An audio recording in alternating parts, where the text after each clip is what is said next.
வார்த்தைக்காக நீங்கள் நிற்கணும். வாழ்க்கையில், நடைமுறை வாழ்க்கையில் அந்த வசனம் உங்களுக்கு சுகத்தை கொடுக்குது. அந்த வசனம் உங்களுக்கு துக்கத்தை சந்தோஷம் மாற்றுது. அந்த வசனம் உங்களை ஆற்றுது, தேற்றுது. எல்லோரும் சொல்லுவாங்க, நீங்கள் ஜெபம் பண்ணி அனுப்புகிற வாய்ஸ் மெசேஜ், தீர்க்கதரிசனம் துணி எனக்கு ஆறுதலாக இருக்குது. அதை அனுப்பாத வரைக்கும் அவங்களுக்கு இருப்பிடம் கொள்ளாதுன்னுவாங்க.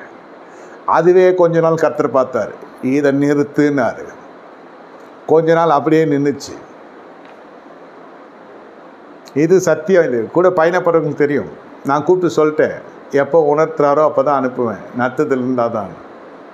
அப்புறம் இப்போ கொஞ்ச நாள் அது ஸ்டார்ட் ஆகின்னு இருக்கு. உங்களுக்கு தீர்க்க தரிசனத்தின் மேலேயோ தீர்க்க தரிசின் மேலேயோ ஈடுபாடு இருக்கக்கூடாது. தேவன் மேலே தான் இருக்கணும், வார்த்தையின் மேலே இருக்கணும்.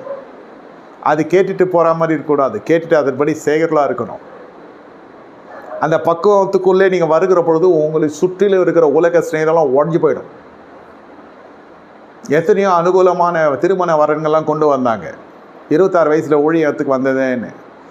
ஆரம்ப காலம் ஒரு ஃபஸ்ட்டு ரவுண்டில் இருந்த விசுவாசிங்க, அந்த ரிங்கிலுக்குள்ளே இருந்த விசுவாசிங்க ரொம்ப இறக்கம்.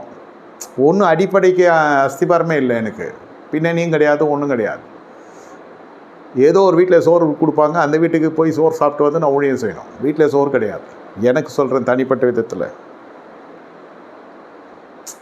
ஆரம்ப காலகட்டத்தில் கல்வி ஞானம் இருக்குது, முதுகலை பட்டதாரி, படித்த பையன், வாலிபன், 3 நேரம் ஊழியத்துக்கு வந்திருக்கான். நல்ல வேலைக்கு இருந்த வேலையெல்லாம் செஞ்சுட்டு நல்ல வியாபார நுணுக்கெல்லாம் தெரிஞ்ச மனசு, நல்ல இங்கிலீஷ்லாம் பேசுகிறாங்க.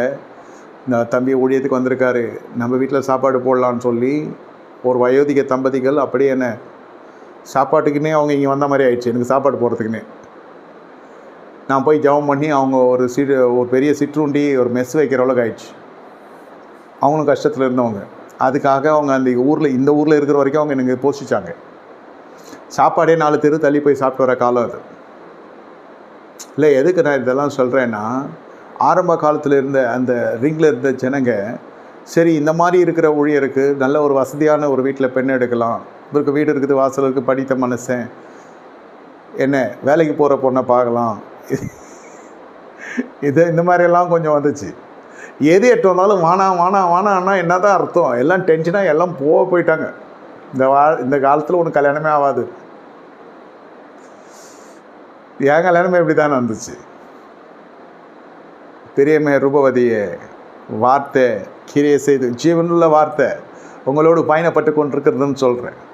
அப்புறம் தேவன் தெரிந்து கொண்ட பாத்திரம் இன்றைக்கி இருக்கிறது. அதனால தான் ஊழியம் நல்லா போகுது.